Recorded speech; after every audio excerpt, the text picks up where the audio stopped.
All right, everybody, welcome back to the Homestead. Today we're doing a what's growing on video where I'm going to be showing you guys my Chicago hardy fig trees.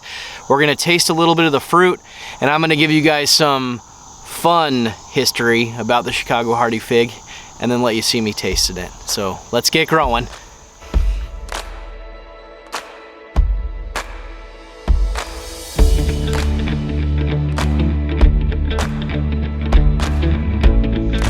Alright, so the Latin Chicagius figanous, just kidding, the Chicago hardy fig tree, there's some fun information that I've prepared for you guys about this tree. The reality of it is this tree was discovered in the 1980s in Chicago. It was a tree that obviously was able to adapt and survive into the zone 5A conditions. It probably got its hardiness name, not probably from the cold temperatures, but being able to adapt in the city of Chicago with all the gang violence. We don't even know how old this tree is. This tree could have survived the gangs of Al Capone all the way to the modern day street gangs that we see today. Just kidding. I know that's a little bit of fake information, but the Chicago hardy fig tree is in a family of fig trees that do really well in cold temperatures. They may not be the best and most cold tolerant tree, but they are probably the most widely cultivated and spread variety that is known to be able to thrive in cold tolerant environments. So that being said, it's popular.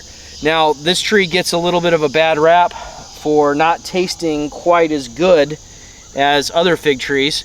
I actually made a video of this fig tree a couple days ago, but it was so humid out here that my lens fogged and it kind of ruined me tasting the first one. So I will show you a clip of that. There's also a few other figs on here, but I'll pull them off and show you. Yeah. The birds and ants just went to town on these, and they are so much juicier and redder than the ones that the one that I ate. They're probably gonna start biting me, but there was one fig left today that looked ripe. There's probably gonna be one tomorrow, so I haven't quite given up. So this one's actually way overripe. So the one I had was a little underripe, so this one being overripe is probably gonna give me a better idea of how it tastes. Oh, it's so ripe. It's so overripe. It's probably got ants in it too, but I'm gonna eat it anyway because I'm like that. All right, ready for the big reveal? You guys are gonna see it before me. Oh wow, that, my friends, is so much redder than the one that I previously attempted. And the ants, oh, they're just gonna make this taste so good. All right. So I'm gonna try it. Maybe this overripe will taste even better. Oh, that's so juicy and red.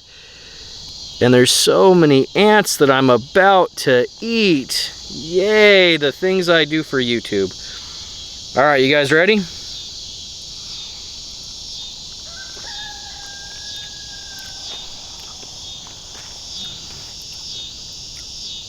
Okay. Wow, that was really good. If you guys have ever had an overripe fig, like, they're basically at their full potential of what their taste can be, and sometimes they can even go a little in the wrong direction from being so incredibly overripe. This is supposed to be a bad tasting fig? I'm blown away. This thing is amazing. Oh my gosh. Wow. So,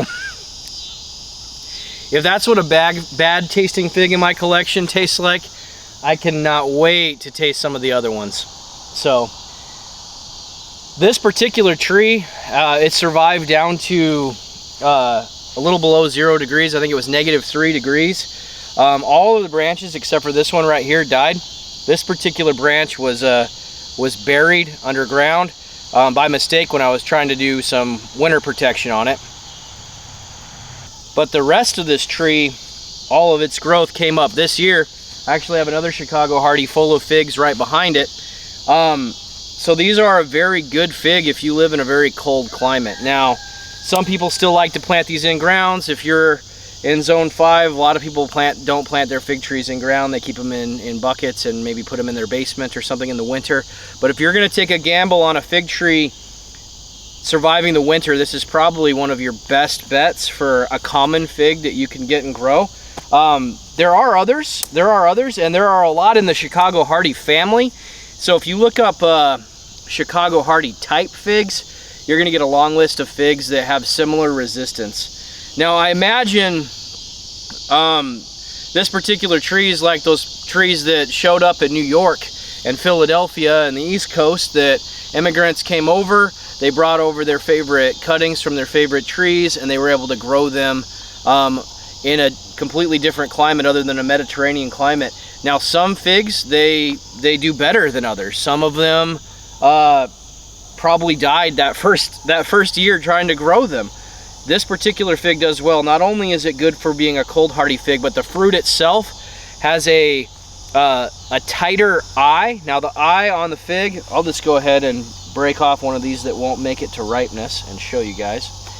Because we are in September now, so the chances of ripening is lower.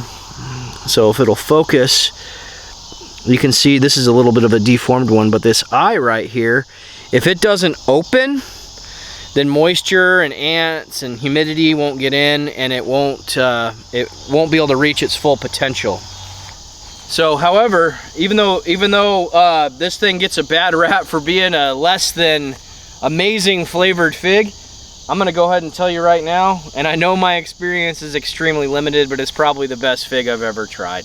I've never had one that was that good. And I grew Black Mission figs in Arizona. I grew Cadota figs in Arizona. I've had some Tiger Panache figs, which weren't quite ripe, so I don't want to make a full comparison there. If I compare the first one of these I have, the Tiger one was better, but maybe the secret's just to let them get really overripe. So if you guys are really cool people and you want to see updates from me tasting all my fig trees and maybe some fun little information about them, you're going to subscribe. If you're a loser though, you're probably just going to move to the next page and not subscribe. So hopefully, if you're cool, we'll see you on the next video, and we'll see you and share all of the fig tree varieties that we have. Whoa, that's like a hornet on my head. That's kind of freaky. What was that? Anyway, thanks for watching. We'll catch you on the next video. Bye.